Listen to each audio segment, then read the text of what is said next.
La République démocratique du Congo est confrontée à une guerre d'agression de la part de son voisin immédiat, le Rwanda, et nous ferons le point sur la situation sécuritaire dans la ville d'Uvira, province du Sud Kivu. Avec nous sur ce plateau, le porte-parole des forces armées de la République démocratique du Congo, le général-major Sylvain Ekenge. Bienvenue sur ce plateau.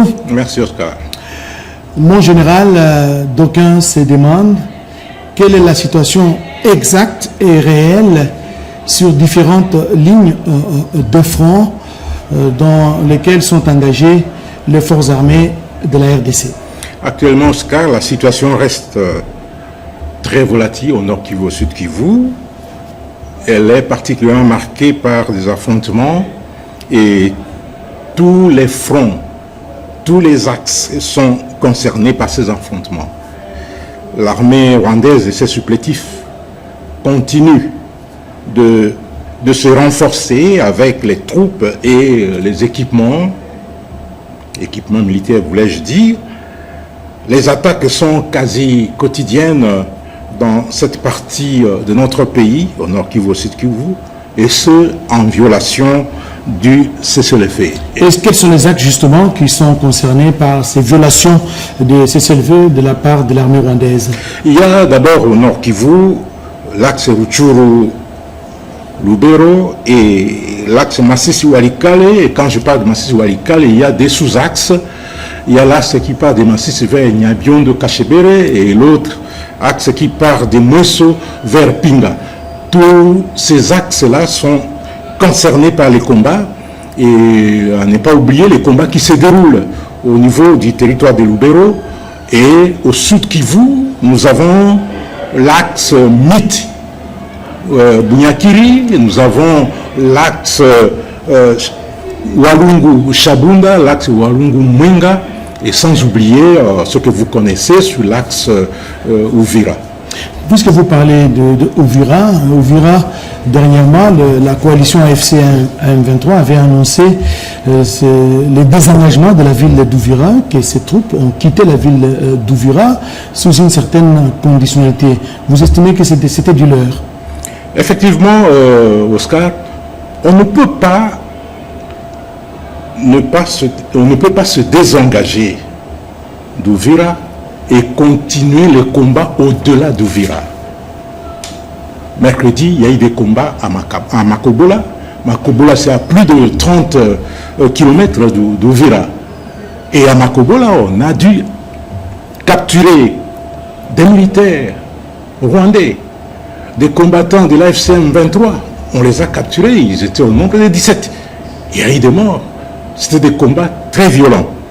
Et même si Makobola est aujourd'hui sous le contrôle des forces armées, mais il y a eu des combats sérieux pour prendre Makobola. Des combats intenses. Des combats intenses, des combats très durs qui ont fait que l'ennemi a dû céder Makobola. Mais pour céder Makobola, il fallait la hargne des forces armées de la République démocratique du Congo. Et vous allez dire que Makobola aujourd'hui est sous contrôle des FARDC, à quelques kilomètres d'Uvira, c'est ça? Oui, Makobola est à plus ou moins 30 km d'Uvira, au sud d'Uvira, sur la route de Baraka. Et Makobola est aujourd'hui sous le contrôle total, Makobola 1, Makobola 2, sous le contrôle total des forces armées de la République démocratique du Congo.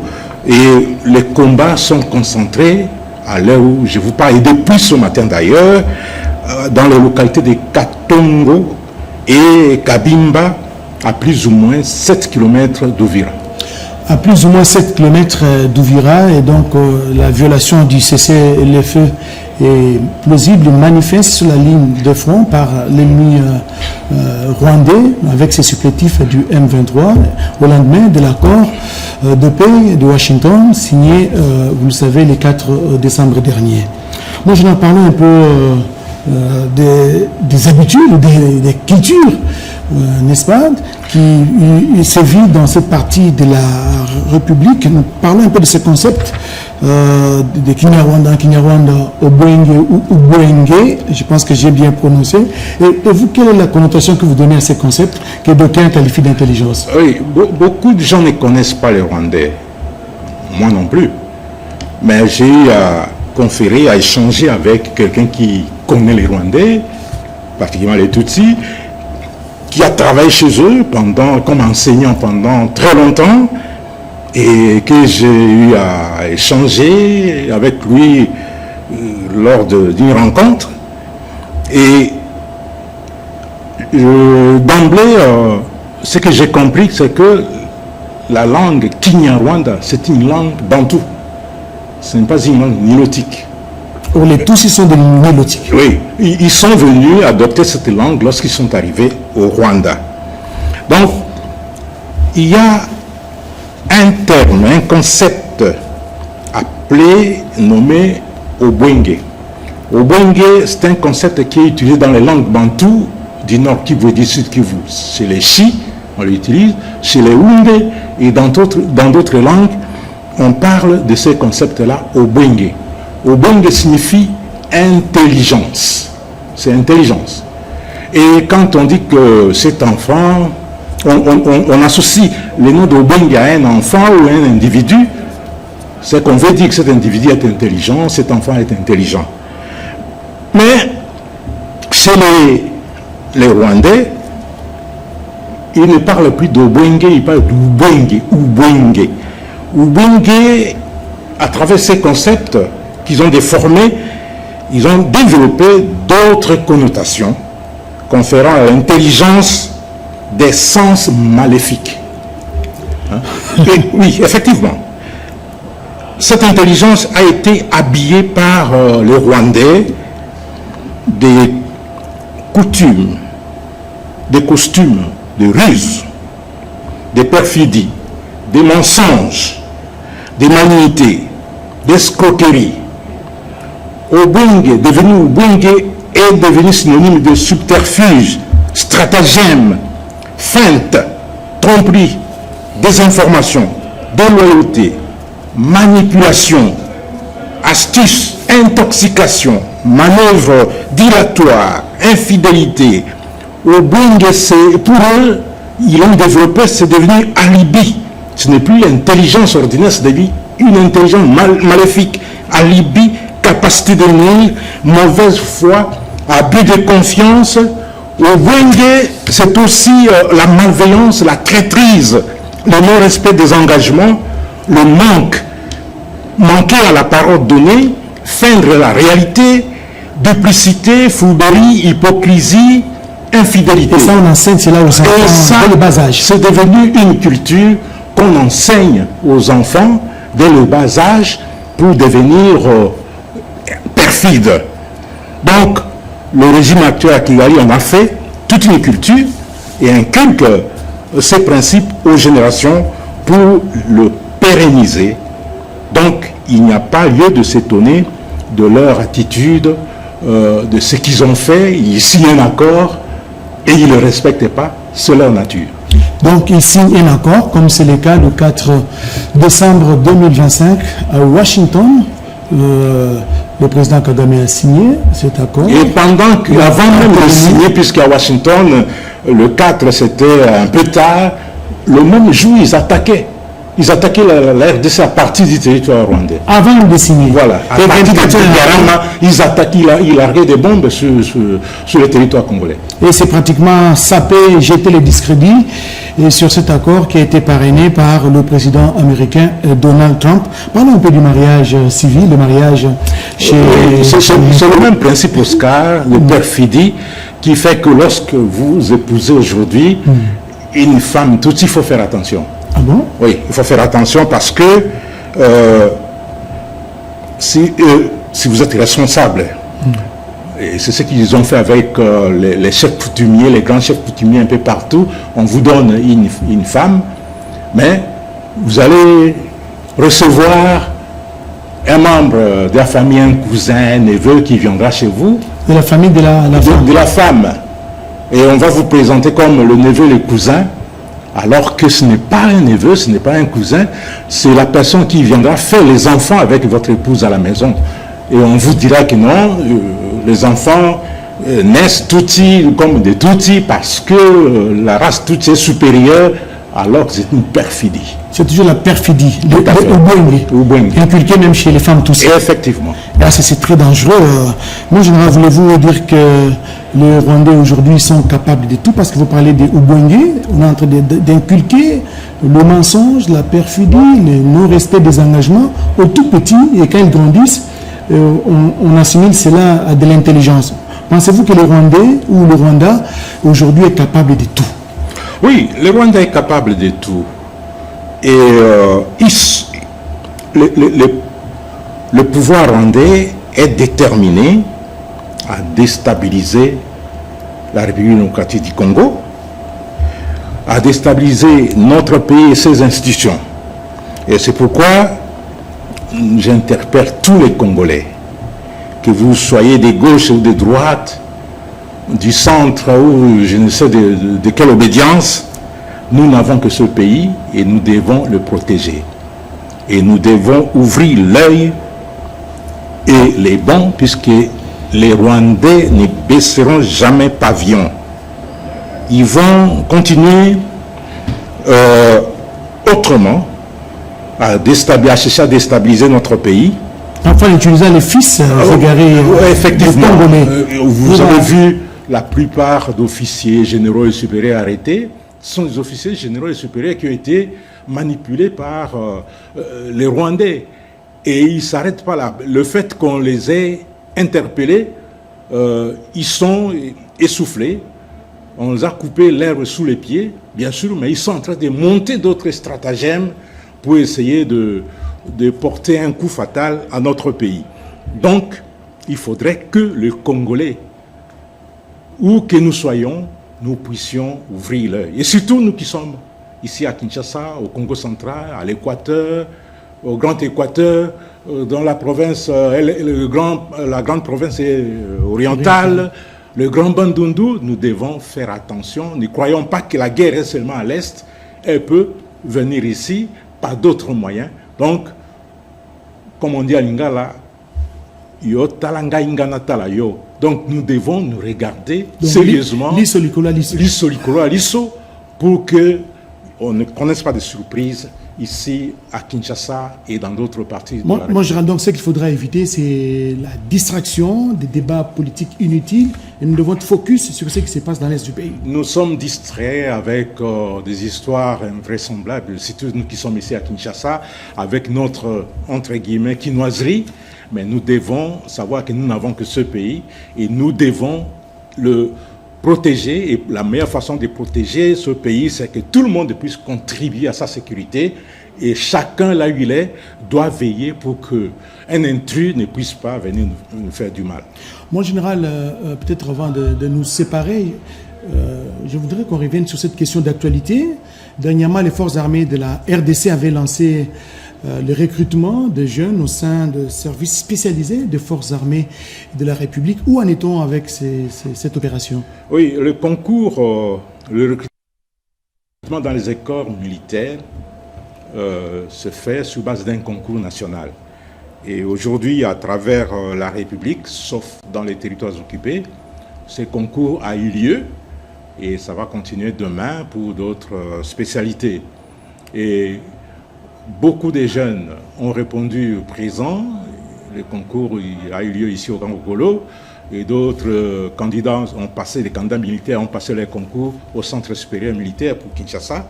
Et dans toutes les provinces, le concours a eu lieu, sauf dans les territoires occupés. Et ce concours a lieu une fois l'an. Ceux qui n'ont pas eu l'occasion de le faire doivent se faire inscrire pour l'année prochaine. Et le processus continue. Et c'est dans quelle spécialité comme ça? Non, dans toutes les spécialités. Nous, cette fois-ci, le chef d'état-major général des forces armées de la République démocratique du Congo, sous instruction du commandant suprême, a demandé à quelques services de l'armée de recruter au regard de besoins réels qui sont chez eux, notamment la force aérienne, la force navale, les corps de santé militaire, le corps du génie de l'armée, le corps des troupes de transmission et les services de communication et d'information des forces armées. Nous avons recruté dans nos spécialités et le secrétaire général de la Défense a recruté également les informaticiens et il y a aussi le recrutement au niveau de l'école de santé militaire. On recrute les jeunes qui doivent aller à l'école de santé militaire. Une fois arrivés à la fin, ils vont passer l'examen d'État avec tout le monde. Et heureusement qu'il a, lorsqu'ils passent l'examen d'État, rares sont ceux qui échouent parce qu'il y a du sérieux. Et il y a aussi d'autres écoles des métiers qui ont recruté, qui ont fait passer ces concours. Moi, en général, vous avez dit que vous recrutez des jeunes en termes de profil, dont l'âge varie entre quels pour les spécialistes, l'âge minimum, c'est 22 ans, puisque un spécialiste, c'est quelqu'un qui a fait l'université. Alors, l'âge maximum, c'est 35 ans. 35 ans, et la force aérienne... Et nous ne sommes plus éligibles à notre âge. Non, vous êtes plus éligible. La force aérienne a diminué l'âge maximum jusqu'à 27 ans, je pense. Et la force aérienne recrute même les diplômés d'université, les diplômés qui ont fait les écoles techniques, comme... pour les écoles secondaires, les techniques, pour les former comme... Et puis qui ont fait les maths physiques, biochimie, et comme ça, pour les former comme des pilotes, et comme ça. Et il y a eu aussi les concours pour la session ordinaire de l'Académie militaire. Ce sont les diplômés d'État qui ont souscrit et qui ont passé ces concours. Ces diplômés d'État doivent être âgés de 18 à 22 ans, 25 ans maximum. Mais je pense que jusqu'à 23 ans, c'est acceptable. Puis ce sont des jeunes gens qui vont passer 3 ans à l'Académie militaire. Les autres feront la session spéciale à l'Académie militaire. Et beaucoup d'autres seront orientés dans les écoles spécifiques de l'armée. Il y a aussi les militaires qui ont été recrutés et qui ont passé les concours pour le cours des bases d'état-major à Kitona. Voilà, nous y reviendrons dans une émission spécialisée pour parler justement de ces recrutements, comment ça se passe et qui est éligible à ces recrutements. Moi, en général, nous sommes en train d'atterrir. Nous sommes suivis au Sud Kivu, nous sommes suivis à Massissi, nous sommes suivis dans le Rutshuru, à Butembo, à Lubero, nous sommes suivis à Beni.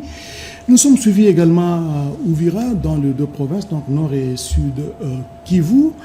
Un message pour les populations de ces 2 provinces sous occupation aujourd'hui. Merci Oscar. Moi, j'ai fait toute ma carrière, presque plus de la moitié de ma carrière au Nord Kivu, au Sud Kivu et en Ituri. Je connais le peuple du Kivu. C'est un peuple vaillant. Un peuple résilient. Un peuple très résilient. Et je leur demande de continuer dans ce sens. Les Rwandais essayent de les embrigader. Les Rwandais essayent de solliciter leur confiance, mais ils n'acceptent pas. Ils n'acceptent pas parce qu'ils ne portent pas les Rwandais à cœur. Ils connaissent ce que les Rwandais ont fait aux femmes, aux enfants, aux jeunes. Ils recrutent les jeunes par la force pour les envoyer comme chair à canon au combat. Dernièrement, vous avez vu, ils mobilisent la population par la force pour solliciter leur soutien. Mais avec des marches forcées. Avec des marches forcées. Les Congolais du Kivu ont refusé. Ils ont refusé. Et ils ne vont pas se soumettre au diktat du Rwanda, je le sais. Et qu'ils savent, les habitants du Kivu, du Grand Kivu, vous êtes vaillants et vous devez savoir que quelle que soit la longueur de la nuit, comme le disait un sage, le jour finira toujours par poindre à l'horizon et on retrouvera la liberté et la dignité de la population aujourd'hui sous occupation. Et aux voyants FARDC qui sont engagés sur différentes lignes de front. Je commence d'abord par les FARDC qui ont été pris en otage et qui sont envoyés comme chair à canon au front. Et parmi les combattants M23 qu'on arrête, le plus grand nombre, ce sont des membres des FARDC, les militaires des FARDC qui sont restés, qui ont été capturés à Goma. On les envoie au front pour mourir alors que les autres restent derrière. Oui. Comme je l'ai dit dans l'un de mes messages,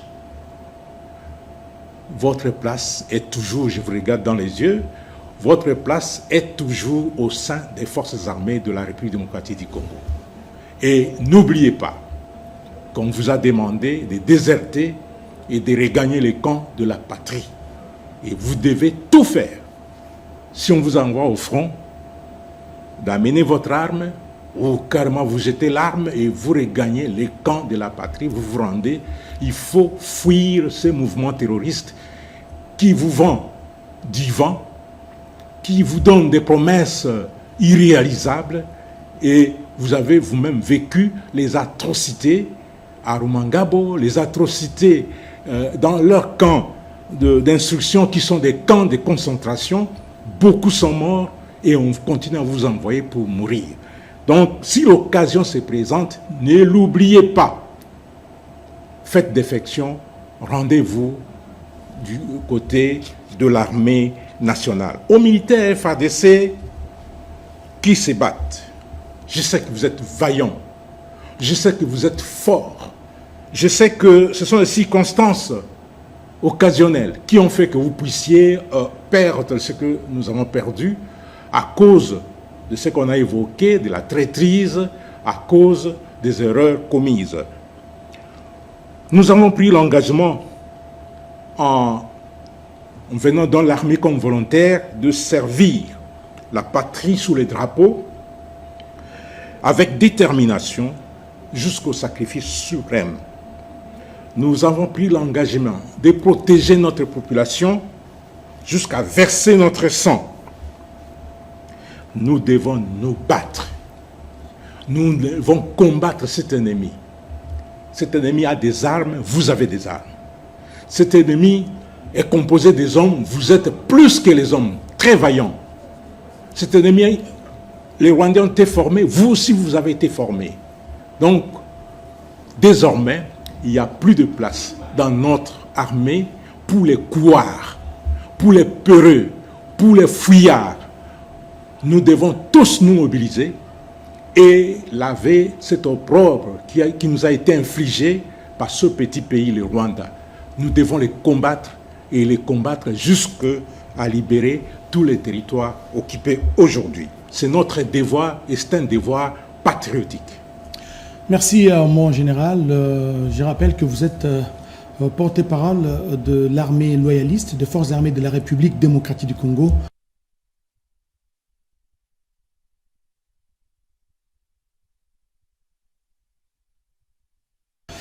Général-major Sylvain Ekenge, nous vous disons sincèrement merci. Et espérons vous retrouver dans d'autres plateaux, d'autres numéros pour continuer à nous donner les informations, les nouvelles en provenance des lignes de front. Tout le plaisir était pour moi, Oscar. Merci à vous tous de nous avoir suivis et à la prochaine.